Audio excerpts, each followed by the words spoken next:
I'm really pumped about this video because I have two of my favorite cameras set up right in front of my eyeballs, one of which is the Sony a6400 over here, and then I have the Panasonic G9 over here. So in this video, I wanted to just show you like a back and forth between these two cameras and talk about some of the features that I enjoy, some of the features that I don't enjoy from each camera. So like and subscribe and let's get into it.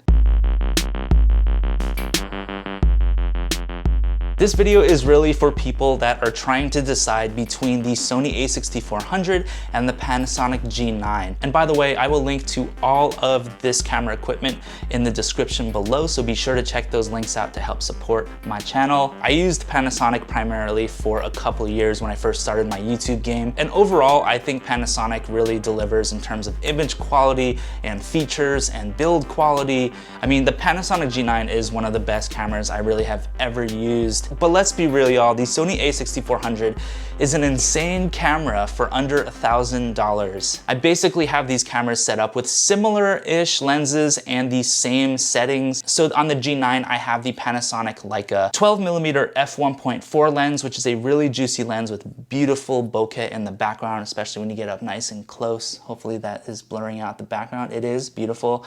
And then on the Sony a6400, I have the 16mm Sigma f1.4 lens. Both of these lenses are beasts. Just looking at the two preview screens between these two cameras, I think I prefer overall the look and feel of the Sony. I'm definitely noticing more background blur of the Sony, even though both of them are f1.4 lenses. Sony still has a bigger sensor. It has the slightly larger APS-C sensor versus the micro four thirds sensor of the Panasonic G9. So both of them will give you the background blur, but using the same focal length of f2.0 on both of these lenses and similar settings and similar distances to the camera, to my face ratio, I can tell that there's more background blurring going on in the Sony a6400. So if you're looking for a camera that will give you better background blur with a smaller amount of effort, I would probably lean towards the a6400. The 12mm f1.4 lens that's on the G9 right now is definitely no slouch though, I must say.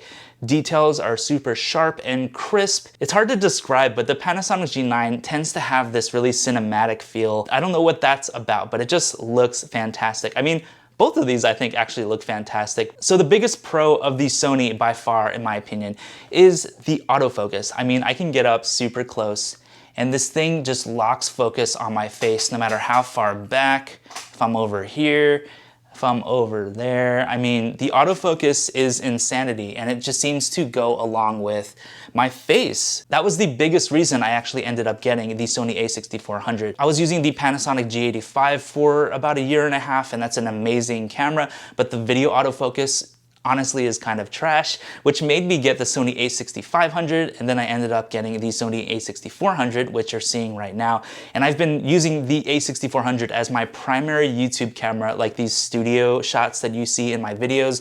It's almost all a6400. And then I'll use the Panasonic G9 when I'm doing stuff like, zooming in with my hand movements into something, or if I need some B-roll or something. You could definitely use the G9 or the a6400 as your main YouTube camera in 2020. I highly recommend both of these cameras, but overall I tend to favor the Sony just because the autofocus is insane. I just have it set to kind of track my face, and then it almost never loses focus on my face. It's like bonkers. The G9 has definitely improved a lot when it comes to autofocus. It's definitely not the fastest autofocus, like it's not as insanity level as the Sony a6400 is. So for example, as I'm zooming into my face, which one does a better job?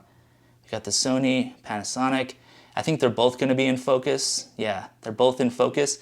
But as I pull away, you can see that the Sony focuses on my face no matter how fast or slow I'm moving my face towards the camera, where the Panasonic is good, but it seems like it takes more of like a couple seconds sometimes for it to get back into focus. So Sony definitely wins when it comes to autofocus. I think where the Panasonic comes through as the winner by far is with handheld shots, because it has in-body image stabilization, which means the body of the camera itself actually has a stabilized sensor. So if you like move your hand a lot, it won't show of those shakes as much as on the a6400, which does not have internal stabilization, and the Sigma lens does not have stabilization inside of that. So basically, if I went rogue handheld on the a6400 with the Sigma 16mm f1.4 lens, you would see a shaky mess. But if you want a smoother handheld look, you would definitely want to go for something like the Panasonic G9, which I highly recommend for many levels. One of the big advantages that I think Panasonic has over Sony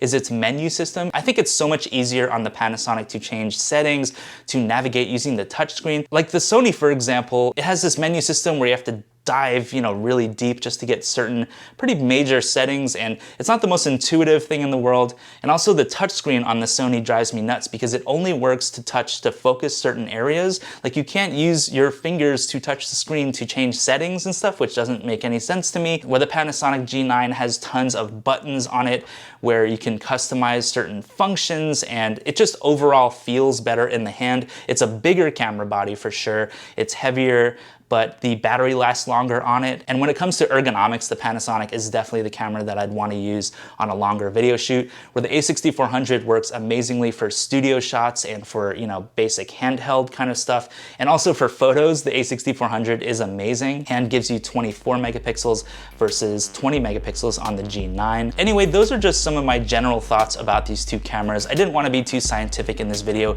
but more show you the basic difference between what these two cameras are capable of in terms of video. If you're thinking about using these cameras for like a YouTube type setup or filmmaking or something, these kind of talking head style shots, both of these cameras will give you plenty of juicy results. But let me know what you think in the comments below if you preferred the Sony a6400 or the Panasonic G9. I hope this video was useful for you. Smash the like button if it was. Show me some love on that subscribe button as well. Listen to my music on Spotify, Apple Music. It helps support me giving you this free, juicy, spicy content. Anyway, hope you're having an awesome day. Go out there and create something cute, and I will see you in the next video.